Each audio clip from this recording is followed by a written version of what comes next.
please stand as we prepare to listen to the words of the gospel, and together we sing.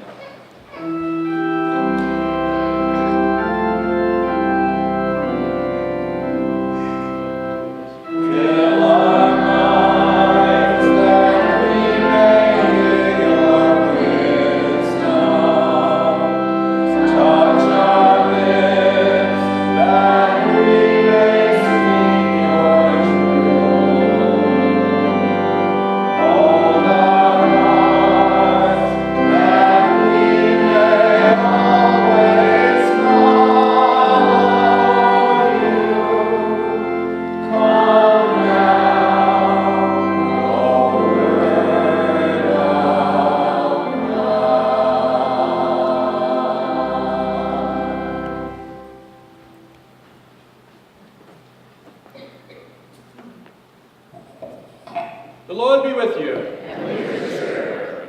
A reading from the Holy Gospel according to Matthew. Glory to you, Lord. Jesus said to his disciples, I tell you, unless your righteousness surpasses that of the scribes and Pharisees, you will not enter the kingdom of heaven.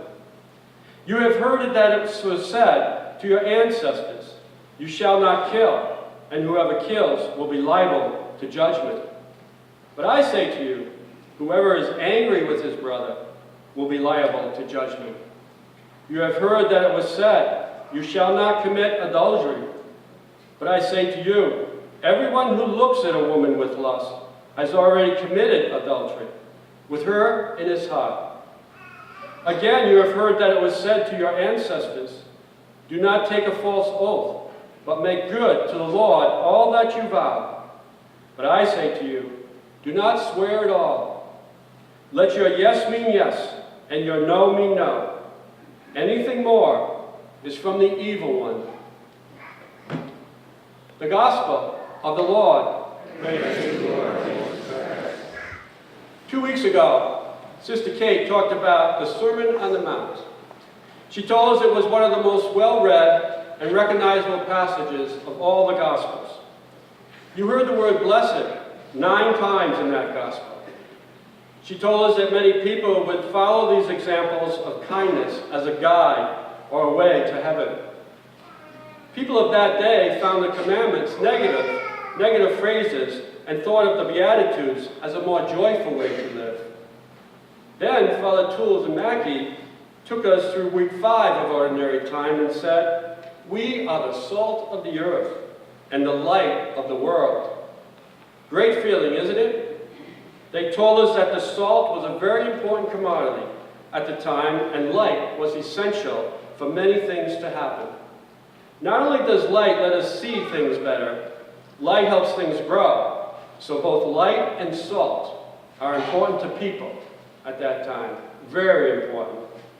Did you know that the reading last week was a continuation of the Sermon on the Mount?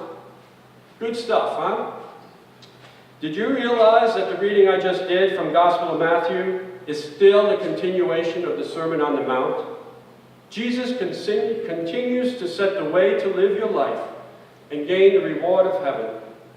Jesus is setting up a GPS system for us, right in Gospel of Matthew. He is letting us know where there are curves, bumps, and warnings, like do not enter, no outlet, no U-turn, etc. He is clarifying the best route. He is telling us that the construction signs will be highlighted on the GPS map so we can maneuver around them or over them. His route leads us to our goal of eternal happiness. Will it be easy? Heck no. We will be challenged along the highway.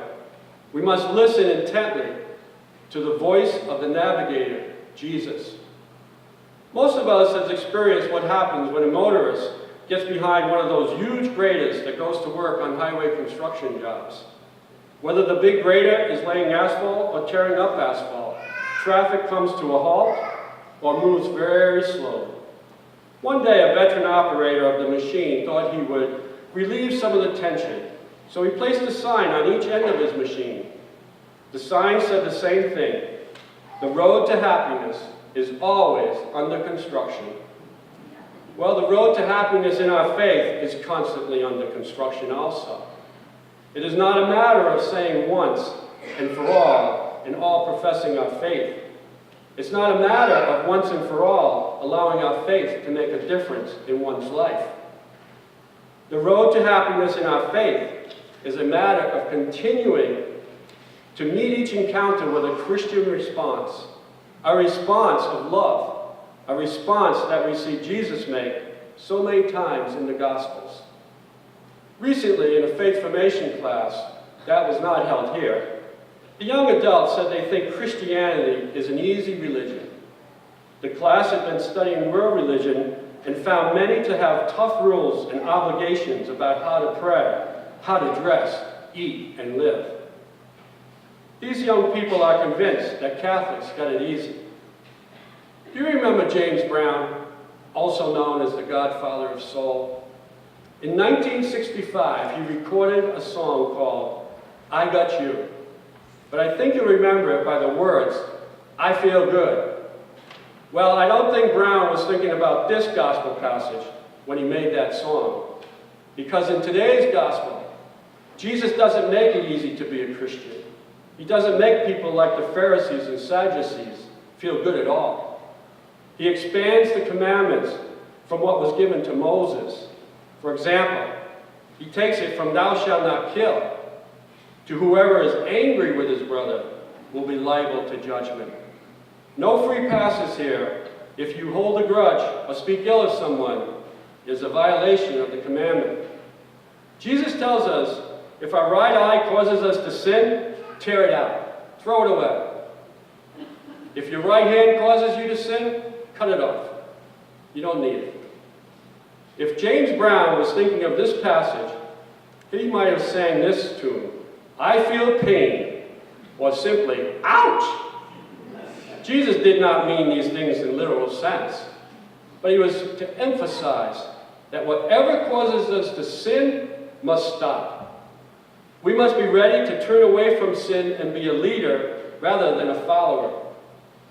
Jesus has set a new standard, tough standard, that calls us to action. Are we ready to accept these standards? Will we be ready for the challenges ahead of us? In a little over 2 weeks, we will begin Lent and be asked to make sacrifices or to add services or actions to our daily lives that will make us a better Christian or make someone's life a little better while reflecting on the sacrifices made by our Lord. Maybe it's a small act like adding morning prayer to your daily routine or committing to saying the Stations of the Cross at one of our nursing homes weekly. For some of us, we might commit to being totally immersed in the Mass and not talking during the Mass, but listening to the Word of God and respecting others around you.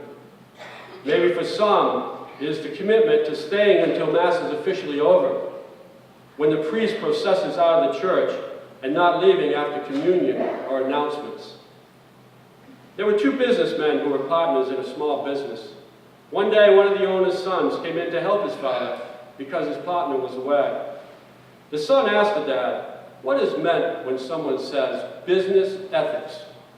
The dad says, let me give you an example, son.